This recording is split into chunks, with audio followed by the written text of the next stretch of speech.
English premier লিগে শিরোপার লড়াইয়ে পিছিয়ে পড়ল আর্সেনাল। শনিবার ব্রাইটনের মাঠে 1-1 গোলে ড্র করে লিভারপুলের সঙ্গে পয়েন্ট ব্যবধান বাড়ালো মিকেল আর্তেতার দল। ম্যাচের 16 মিনিটে তরুণ তারকা ইথান নোয়ানেরির ডান দিক দিয়ে কাটিয়ে নেওয়া ড্রাইভিং শটের গোলে এগিয়ে যায় আর্সেনাল। তবে 61 মিনিটে স্পট কিক থেকে ব্রাইটনকে সমতায় ফেরান জোয়া পেদ্রো। এরপর বেশ কয়েকটি সুযোগ তৈরি করলেও গোল আদায়ে ব্যর্থ হয় গানাররা। এই ড্রয়ে টেবিলে 2-এ থাকা আর্সেনাল শীর্ষে থাকা লিভারপুলের চেয়ে 5 পয়েন্ট পিছিয়ে পড়ল। প্রিমিয়ার লিগের অন্য ম্যাচে ক্রিস্টাল প্যালেসের বিপক্ষে 1-1 গোলে ড্র করে পয়েন্ট হারিয়েছে চেলসি। ম্যাচের 14 মিনিটে চেলসির হয়ে গোল করেন কোল পামার। তবে শেষ দিকে 82 মিনিটে ফিলিপ মাতেতার গোলে সমতায় ফেরে প্যালেস।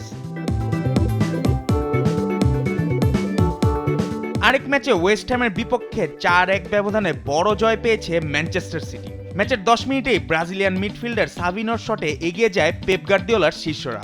ম্যাচের 42 ও 55 মিনিটে সাভিনোর পাস থেকে জোড়া গোল করেন হল্যান্ড। 58 মিনিটে ফিফ ফোডেনের গোলে ম্যাচের ব্যবধান দাঁড়ায় 4-0। ম্যাচের 71 মিনিটে ওয়েস্ট হ্যামের হয়ে একমাত্র গোল করেন নিকোলাস ফুলক্রুক। এদিকে টটেনহ্যামের মাঠে 2-1 গোলের রোমাঞ্চকর জয় পেয়েছে নিউক্যাসল। ম্যাচের 4 মিনিটেই ডমিনিক সোলানকের গোলে এগিয়ে যায় স্বাগতিকরা। তবে 2 মিনিটের মধ্যেই নিউক্যাসলকে সমতায় ফেরান অ্যান্থনি গর্ডন। আর 38 মিনিটে জেকব মরফির ক্রসে আলেকজান্ডার ইসাক জয় নিশ্চিত করেন। দ্বিতীয়ার্ধে একাধিক সুযোগ পেলেও কাজে লাগাতে ব্যর্থ হয় টটেনহ্যাম। জুবায়ের নূর, স্পোর্টস ডেস্ক, দেশ টিভি।